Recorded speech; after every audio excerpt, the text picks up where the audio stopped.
The problem now is the money that Mali spends, the CFA franc, is not being printed in Mali. It's being printed in France. So the people you are fighting against, they are on the same side with the terrorists. Because it's not the terrorists. The terrorists are Africans, right? They are not the problem. Who is using them? That is the problem. So the person using them is the one you are fighting indirectly. But meanwhile, the person you are fighting against indirectly is the one printing your money. So they will continue to, supply them with a lot of money. People said that when France were in Mali, Yeah. the terrorism back then was reduced. Yeah. But after sending away the France, Yeah. the terrorism increased. So why is it so? Yeah, it's a big contest that people have actually been talking about on the mainstream media. It's part of the Western propaganda to make people believe, most especially we Africans, that we can't do without France. Okay. That is the message they're trying to pass across, that we can't do without the West. So when France was in Mali, France was dominating the resources of the country. The country was poor. There was the poverty rate was very, very much. And it's not like there was no terrorism back then.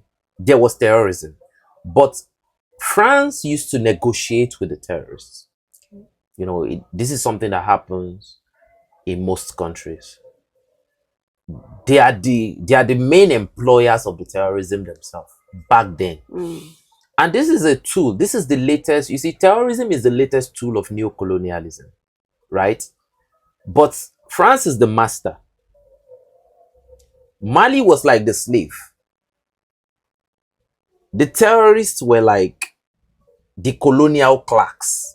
They were like, for every slave masters, you need somebody that help you beat up the slave. So the terrorists were those that will help France to scare the Malians. Did you get my explanation?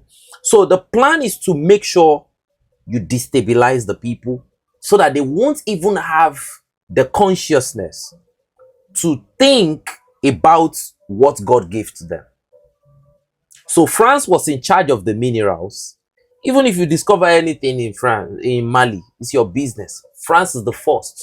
They have the first right to anything. So, but at that time, it was not like terrorism stopped.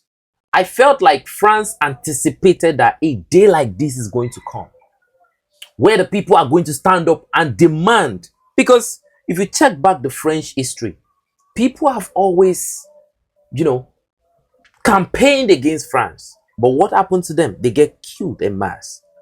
The Tuaroyans in Senegal, so many bad history when it comes to France colonization of Africa. But this time, Asimi Goita was not just somebody that led a campaign. This guy is a great military power. I think Asimi Goita will go down in the history of Mali as one of the strongest man to ever grace Mali. I think he will go with the likes of the Keita Sondiata, the Manza Musas, because this guy 2 times, he removed a French-backed government twice on a row. He wasn't power drunk. He took the power the first time. He gave back the power to them. He saw that they were stealing. He came back again. He removed them. Do you know what that means? It means the guy is undisputed. It means no dispute. How? If you remove a French-backed government the first time and you give power back to them, what should they do? They should become stronger and try to okay, this should not happen again. He did it again, he won. So, and ever since he came to power, there has been development. Poverty level has started getting, alleviated massively. But so that Mali does not, now that France is no longer getting their money, France wants to make sure that it's like this Yoruba thing that they say, if I can't have it, and you want, we would rather destroy it. So what France is trying to do now is to make sure that, okay, we can no longer have access to your resources, but that resources, the money from it, you will not use it to develop your country. You will use it to fight terrorism endlessly. So the only way now, people think that, a lot of people are saying that, like you said, that it's increasing. It will increase because France actually had all this terrorism. They already had all these terrorists prepared for moments like this, but they were not active. They weaponized poverty and many things. But the moment the people revolted, now it's time for the terrorists to do what they are meant to do. So now it's time for Mali to stay together and fight this as one. They have to be very vigilant. They have to fight both France and they have to fight both the French that are within. There is France without, that is in Europe, but there are French within.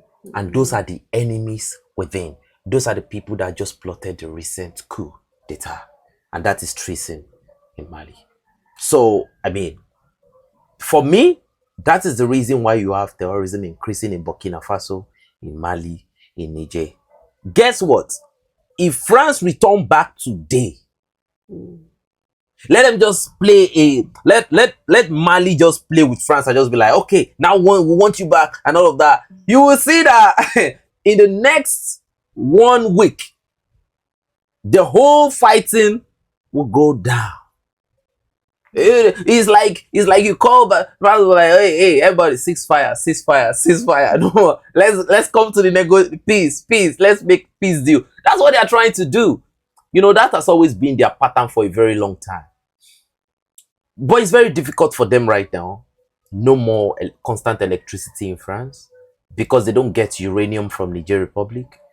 The economy is dropping. They are no longer, I think very soon they will no longer be the 4th largest gold reserve in the world because all their gold was gotten from Mali, Burkina Faso, and Niger. So, but that time now, it has changed. So, and that's why they are fighting. And that's why it looks as if terrorism is not actually eradicated. Mali have been buying a lot of equipment, military equipment lately. Yeah. But why are they not making, is it that they are not making use of the equipment effectively the way they should? Or what do you say? What's going on? Mali has been getting a lot of equipment, equipment that will help them, speed up the counter-offensive success when it comes to their counter-terrorism operation. But we have a problem here, right? If you want to stop every insurgency, you have to trace where the money is coming from. You have to cut the money. And if you can cut the money, if you can stop the supply of logistics and finance, you can crush them. Imagine I'm fighting you and you can stop my food. Food no longer gets to me. Drugs that I can use to treat myself no longer gets to me. Many things like that. How do you think I will survive? If I'm fighting you, I don't have money, I don't have food. So Mali is fighting. A lot of equipments are coming in. But the problem now is the money that Mali spends, the CFA franc, is not being printed in Mali. It's being printed in France. So the people you are fighting against, they are on the same side with the terrorists. Because it's not the terrorists. The terrorists are Africans, right? They are not the problem. Who is using them? That is the problem.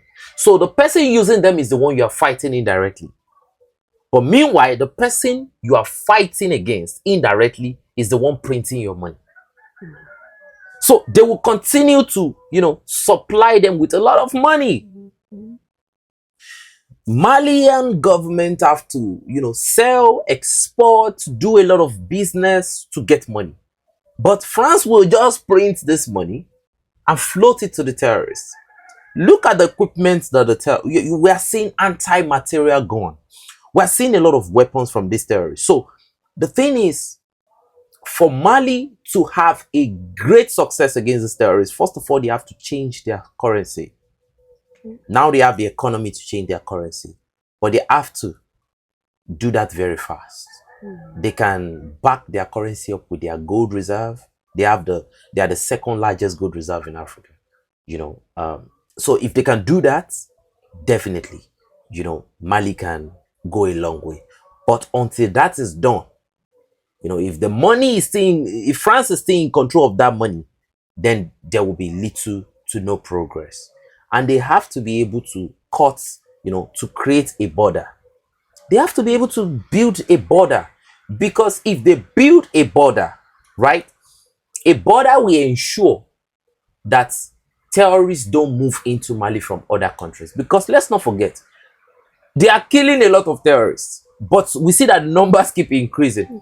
It is because they are getting cheap human labor in form of terrorism from neighboring African countries, which we won't deny.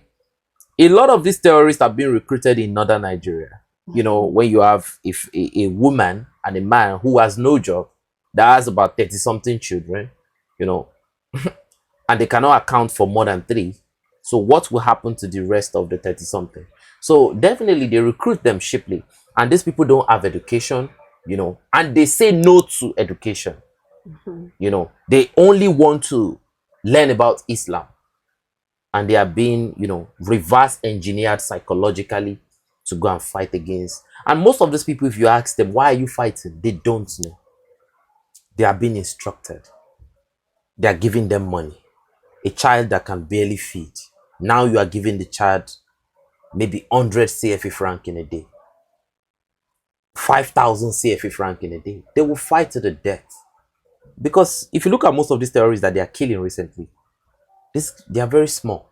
They are barely beyond their teenage years. So that is the big problem we have in our hands right now. Mali is making progress. But because of France still in control of that money, it will still look as if they are not making progress. But they are making a lot of progress. If you look at the military in Africa now, Mali should be one of the strongest, military powers in Africa now. And another thing is that, Mali is grinding the terrorists. Mali can take all their territory today if they want. But the terrorists will start launching guerrilla warfare to destabilize the whole country. The military will be overstretched. But what Mali is doing is that Mali is demilitarizing the enemy.